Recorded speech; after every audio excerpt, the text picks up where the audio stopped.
What is the latest picture in Turkey, according to public opinion polls ahead of Sunday's election? Turkey has been busy with a few things over the last 3 months. There are two questions. First, will the pro-Kurdish party HDP reach the 10% electoral threshold? Second, will Turkey have one-party rule, or will things go back to the way they were in the 1990s, with coalition governments? For the last 3 or 4 months, based on our public opinion polls and our interviews with people, we've concluded that for the first time in this election, 1 or even half a percentage point will matter. For now, we can tell viewers that looking at the polls I have, it's not possible to say for sure whether there will be a one-party government or whether there'll be a coalition government. I believe that on election night this Sunday, until the last vote has been counted, until we see who gets the last seat in Parliament, we will continue to ask this question. In the last few elections, people largely voted according to their ethnic identity. What will happen this time around? What concerns will voters take to the polls?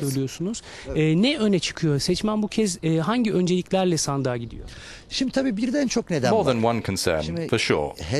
Most of the voters of HDP vote for ideological reasons. They say it represents my ethnic identity, it fits my ideology, I feel close to it. Most of the voters of the Nationalist Movement Party, the MHP, vote according to their nationalist reflexes. So as the Kurdish Nationalist Party HDP rises, the Turkish nationalists also naturally rise. This is a sociological phenomenon you see all around the world. Most of the voters of the Republican People's Party, CHP, also vote for ideological reasons. They act according to their anti-AKP stance. But only a very small part of the voters of the ruling party vote according to ideological concerns. Most of AKP voters say, I vote because I'm happy with my everyday life. I'm happy with the government's services and I will continue to vote for it. In conclusion, voters don't vote for just one reason. People vote out of economic concerns as well as ideological concerns. But in Turkey, the main issue that will determine the fate of this election, that will determine who will or will not make up the government, is the economy and whether or not people are happy with their everyday life. People are looking for answers to questions like, how will I pay my rent at the end of the month? How will I pay my kids' school fees? How will I pay my credit card bills? And who will take care of me when I get old? So can there be a stable government, or should we expect more elections soon afterwards? Turkey has been incredibly polarized in the last few years. Political party leaders throw harsh words at each other that you wouldn't even hear in a street fight. And there is this polarization.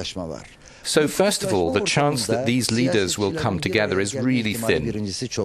Secondly, if we have a ruling party elected with a small margin, it will be difficult for it to remain in power for a long time in a country like Turkey, where you have the Kurdish issue, the Syrian civil war, and other big developments in the Middle East. For this reason, my view, as someone who's been following Turkish politics for a long time, is that whether we have a one-party government elected with a small margin or we have a coalition government, it seems that Turkey will be going to the polls again for an early election fairly quickly.